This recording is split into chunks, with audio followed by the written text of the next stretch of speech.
বিদ্যুৎ বা জ্বালানি একটা স্ট্র্যাটেজিক পণ্য, এবং স্ট্র্যাটেজিক পণ্যের দাম নির্ধারণ করতে হয় সোশ্যাল কস্ট অ্যান্ড বেনিফিট বিচার করে, প্রাইভেট প্রফিট মোটিভে নয়। ওয়ার্ল্ড ব্যাংক এবং IMF উভয়ের প্রস্তাব অনুযায়ী এক সময় একটি কমিটি গঠিত হয়েছিল যার নাম ছিল বাক, বাংলাদেশ এনার্জি রেগুলেটরি কমিটি।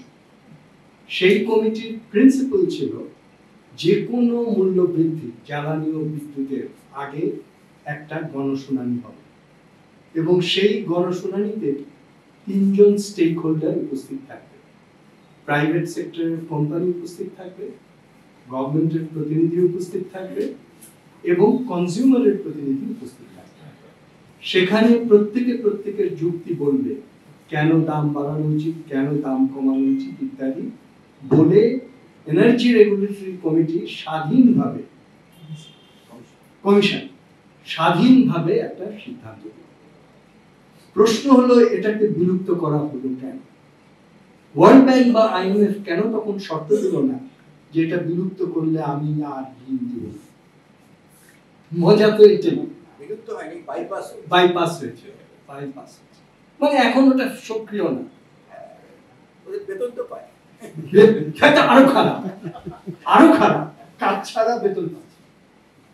সুতরাং এইটা হলো আমার 1 নম্বর প্রশ্ন। আপনারা সংবাদপত্রে লিখবেন বার্ক তাদের প্রস্তাবে গঠিত হয়েছিল, কিন্তু বার্ক নিষ্ক্রিয় করে রাখার সময়, আমি সংশোধন করে বলছি, বিলুপ্তটা না, নিষ্ক্রিয় করে রাখার সময় তারা কোনো প্রতিবাদ করে।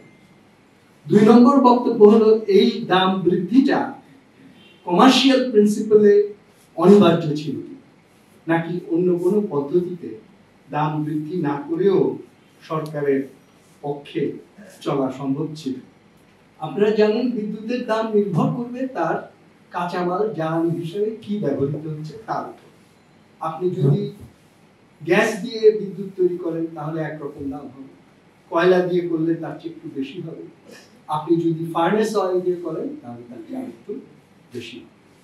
সুতরাং কি মিক্সচারে আপনি বিদ্যুৎ তৈরি করবেন এবং সেটার কারণে কি উৎপাদন খরচ হবে এবং তার এভারেজ ওয়েটেড প্রাইস কি হবে, এই ক্যালকুলেশনটা খুব গুরুত্বপূর্ণ। প্রযুক্তির বিকাশের কারণে এখন সৌর বিদ্যুৎ অনেক সস্তা হয়ে গেছে এবং অনেক বিশেষজ্ঞ এরকম মতামত দিচ্ছে যে সৌর বিদ্যুতের মিক্স বাড়ানো দরকার।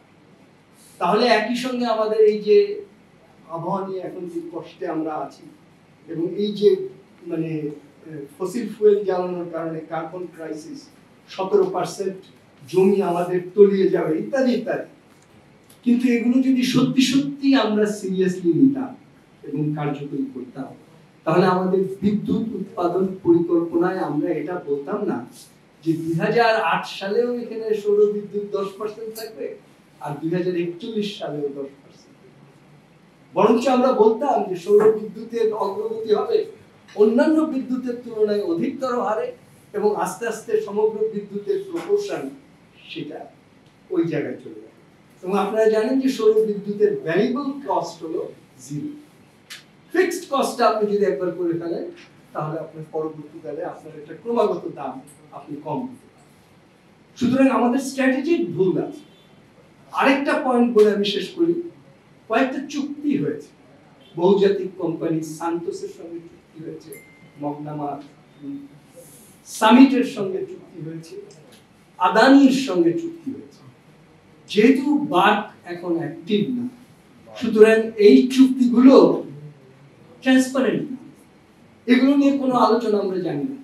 আমি আপনাদের মাধ্যমে সরকারের কাছে দাবি জানাচ্ছি এই চুক্তিগুলো ট্রান্সপারেন্ট করা হোক এবং এই চুক্তিগুলো নিয়ে সংসদে আলাপ, যেহেতু এখানে বিদেশিদের সঙ্গে চুক্তি হচ্ছে, সুতরাং সংসদে আলাপ করে নির্ধারিত হোক যে এই চুক্তিগুলো জনস্বার্থ বিরোধী কিনা, দেশের সমগ্র জাতির স্বার্থ